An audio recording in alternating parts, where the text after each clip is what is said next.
नमस्कार। आज प्रस्तुत है माता धूमावती कवच। 10 महाविद्याओं में धूमावती 7वीं महाविद्या के रूप में महत्वपूर्ण स्थान रखती हैं। माता धूमावती के बारे में 2 बातें विशेष रूप से उल्लेखनीय है। प्रथम तो यह दुर्गा की विशेष कलह निवारणी शक्ति है।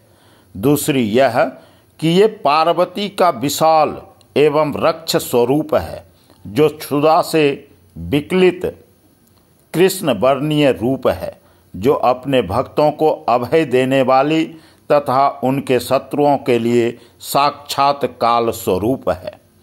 धूमावती दारुण विद्या है।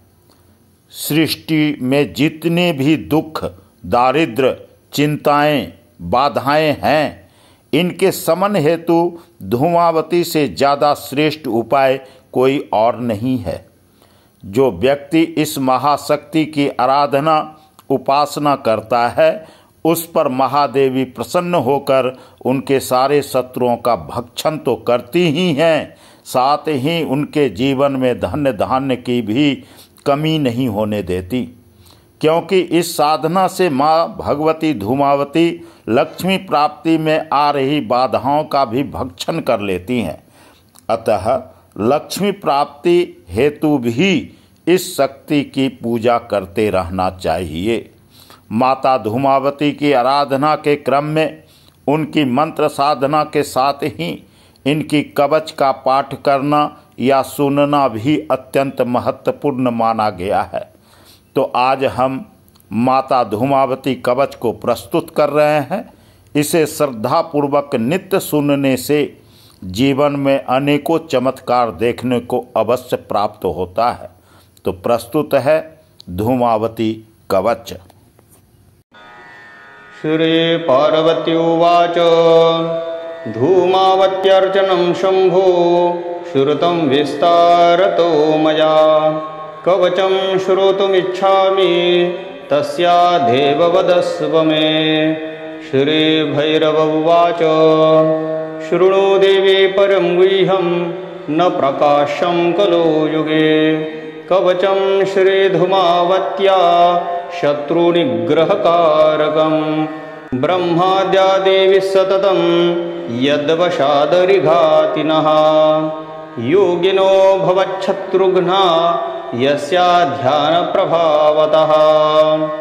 अस्य श्रीधूमावती कवचस्य पिप्पलादि ऋषिः अनुष्टुप् छन्दः। श्रीधूमावती देवता धूमबीजं स्वाहा शक्तिः धूमावती कीलकं शत्रुहनने पाठे विनियोगः।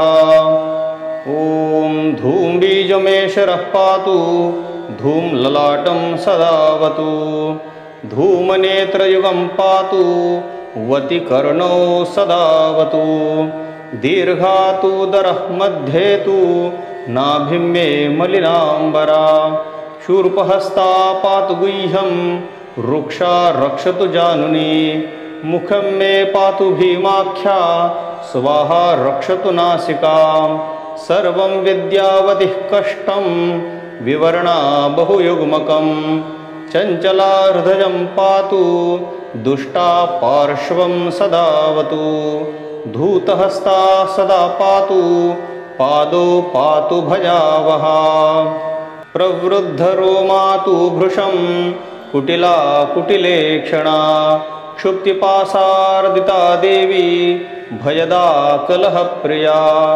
सर्वांगं पातु मे देवी सर्वशत्रुविनाशिनी इदन्ते कवचं पुण्यं कथितं भुवि दुर्लभं न प्रकाशं न प्रकाशं न प्रकाशं कलो युगे पठनीयं महादेवी त्रिसन्धं ध्यानतत्परैः दुष्टाभिचारो देवेशी तद्घ्रात्रं नैव संस्पृशेत। इति श्री भैरव संवादे धूमावती तत्त्वे धूमावती कवचं सम्पूर्णम्।